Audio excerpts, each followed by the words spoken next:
Question 33 देखिए। From A point on a bridge across the river, कोई नदी है, उस पर एक ब्रिज बना हुआ है। अब जो नदी पर जो ब्रिज बनता है वो ऑब्वियसली जैसे यहां नदी जा रही है, ये नदी है, तो इसके ऊपर ब्रिज थोड़ा ऊपर ही बनता है।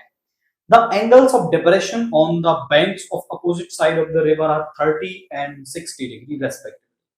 If the bridge is at a height of 4 metre from the banks, find the width of the river. मान लो ये आपकी नदी बह रही है, यहाँ पे नदी का इतनी चौड़ी है नदी, दिस इज ए बी हमने उसकी विड्थ मान ली।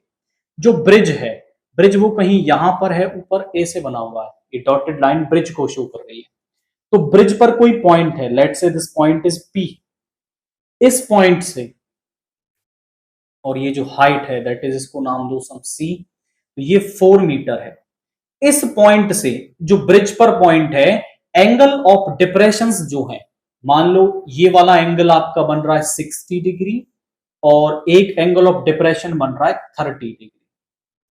तो ये और ये लाइन पैरेलल हो गई, जितना ये वाला एंगल उतना ये वाला एंगल, अल्टरनेट इंटीरियर, और ये भी कितना हो गया 60 हो गया। अगर हम ऐसा कह रहे हैं ये दोनों लाइनें पैरेलल हैं, तो ये वाले एंगल आपस में इक्वल होते हैं, these are alternate interior angle. ये एंगल ऑफ डिप्रेशन है। अब ये दोनों लाइनें पैरेलल हैं, जितना 30 ये तो 30 ये हो गया, 60 ये तो 60 ये हो गया। हमें ये ए बी बताना है, that is the width of river, हमें यहां पर बतानी है। अब मैं यहां पे लिख देता हूं, that is P C, height of bridge, height of bridge हमने ये लिख दी यहां पर, that is 4 metre. Now in triangle PCA ले लेता हूं मैं, इन ट्रायंगल PCA। जब हम ट्रायंगल ट्रिग्नोमेट्री का यूज करते हैं तो एक साइड तो हम ऐसी लेते हैं जो हमें पता होती है, और एक हम वो लेते हैं जो हमें निकालनी होती है। तो पता हमें यहां पर PC है और निकालनी मुझे AC है। इस ट्रायंगल का यूज करके AC निकालूंगा, इस वाले ट्रायंगल का यूज करके CB निकालूंगा, दोनों को ऐड कर दूंगा तो मुझे AB मिल जाएगी, that means the width of river मिल जाएगी। तो हम यहां पे कर लेते हैं इन ट्रायंगल PCA, तो PC ओवर CA। अब ये एंगल से 90 डिग्री की तरफ मूव करोगे बेस, उससे अगली साइड परपेंडिकुलर एंड जो रेस्ट है वो हाइपोटेनियस। आपके पास एक रूल होता है PBP over HHB, perpendicular over base, that is perpendicular over base होता है 10 और एंगल बन रहा है 30 डिग्री। PC मुझे पता है दैट इज 4, CA मुझे निकालना है, और 10 30 हमारे पास होता है दैट इज 1/√3। मल्टीप्लाई कर लो, CA is equal to 4√3। Now in triangle PCB ले लो, तो PC अपॉन CB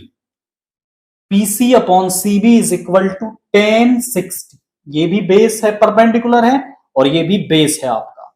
तो PC मुझे पता है 4, CB मुझे निकालना है, और 1060 होता है √3। क्रॉस मल्टीप्लाई कर लो, CB √3 is equal to 4, CB is equal to 4/√3। मुझे निकालनी है विड्थ ऑफ रिवर, यानी कि AB को मैं ऐसा भी लिख सकता हूं, CA प्लस CB।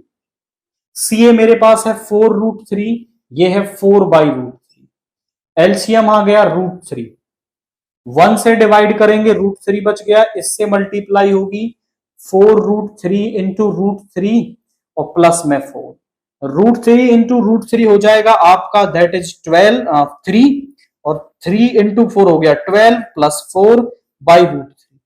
अब √3 का रेशनलाइजेशन कर लो, क्योंकि नीचे रूट नहीं रखते हम, तो √3 से ही मल्टीप्लाई, उसी से डिवाइड।